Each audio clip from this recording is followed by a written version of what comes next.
In Battlefield of Time, this is how you can score top 3 as a free-to-play player. Let's talk about it. What's good, YouTube? NoGoodEman coming with you today with a free-to-play Battlefield of Time guide. So guys, I literally just claimed these rewards. I actually have it recorded already, but I ended up getting rank 3 in a very, very whale-heavy server, and I'm actually not that far from the top spots. I'm honestly 8 seconds behind one of the largest whales I probably know in solo leveling Arise. If we click on this man's profile, he is battle tier 29. If you don't know how high you gotta be for battle tier 29, just look it up real quick.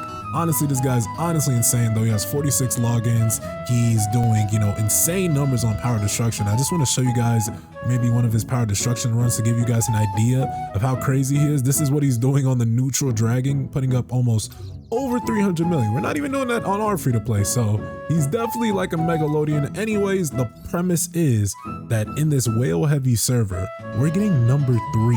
And why is that the case? We're going to talk about that. But before you get into any of that, make sure you leave a like on the video. If you enjoy the content, be sure to subscribe to the channel. Turn off post notifications so you can know each and every time we go live. And last but not least, join that Discord server to NoGoodEman Mafia. But honestly, this was kind of mind-boggling. I didn't know how I would fare when it came to Battlefield of Time Season 2, but I see Netmarble kind of balanced it out. Now, like I said, guys, if we go to the profile, this is my level 67 Monarch Genu, and the skills that we're running, the weapons that we're running, you can see it on screen currently. So let's start off with the artifacts.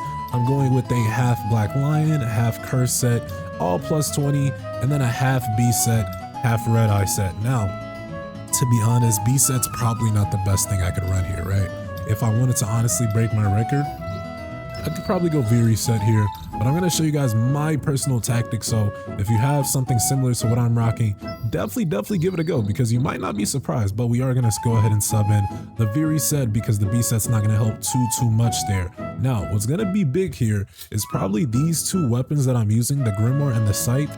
But what's also big here is the fact that I have Epic Fatal Strike. Now, if you guys don't know, or if you guys don't have, any type of pulverize, which on the free-to-play account we don't, you're gonna need Fatal Strike because you want to break that Cerberus gauge. Cerberus gauge is very, very hefty.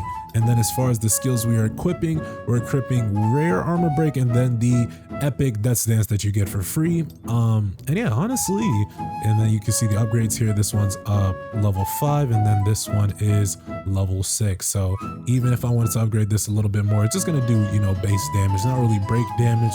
The Scythe is A1, which you guys do get for free, keep in mind.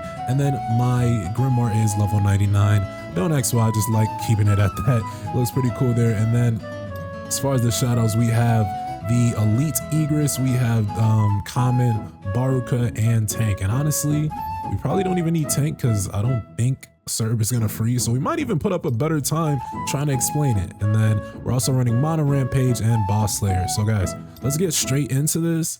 Of course, we got to throw something on Alicia, right? Can't just have her with nothing on. Where's the set that I just had on Genu? I think this was it. Yep, it's the B set. Go ahead and throw that one on, and go ahead and throw that water one on. Very, very nice. Well, we're gonna get straight into this.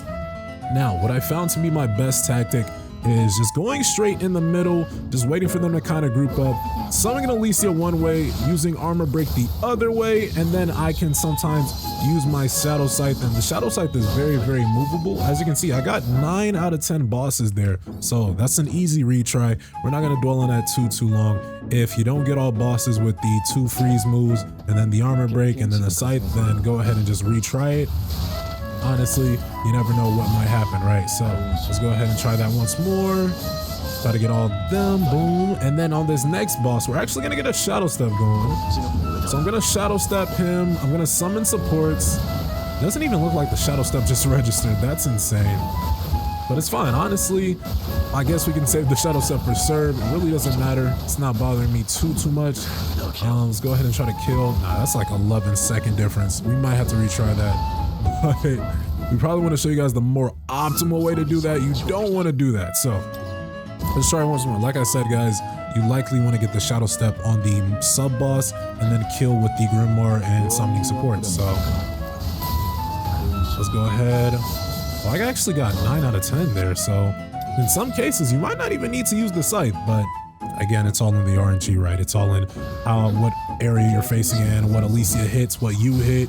It's very, very intricate and very, very interesting. Like you see this one's 4 out of 10 versus the last one, which was 9 out of 10. Now it's 8 out of 10. So phase 1 for free to plays can be very, very interesting. You can bring absorption, the commander's touch. That's what a lot of like players are using.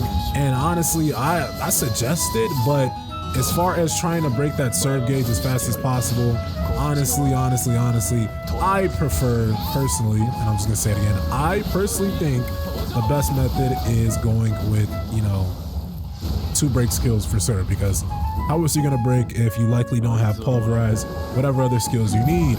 Let's go ahead and get straight into this. We're gonna summon. We're actually not going to use Shadow Step yet, so we're gonna just go ahead and do whatever skills we want. Now we're gonna go ahead and get an extreme Shadow Step into the site. We're doing damage, and as you can see, the Fatal Strike is carrying just a tad bit. We're gonna go ahead and break here. That's lovely. Thank you, Saw. Now we're doing as much damage as we can. Now we're just marauding him with skills. So as soon as skills become available, we're gonna use them, right? So boom. There you go. Boom. We're gonna scythe here. And then that should bring him to his rage mode. There it is. As you can see, we got no mana relatively.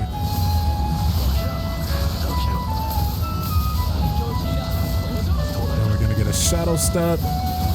We need to get some mana for the Grimoire. So we're freezing. And then we're gonna, now, that was a little bit slower. I don't know. I ran out of mana pretty quickly.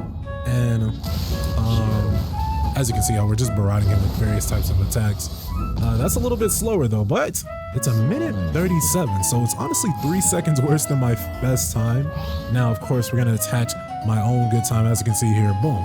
I am number 3 on the leaderboards here. I am actually very, very happy with these results. So it looks like, you know, Battle for the Time is getting more balanced. So whether you're free to play or pay to win, there is something for a little bit of everyone. So with that in mind, go ahead and check out this next clip that I'm about to show you and let me know what you guys think.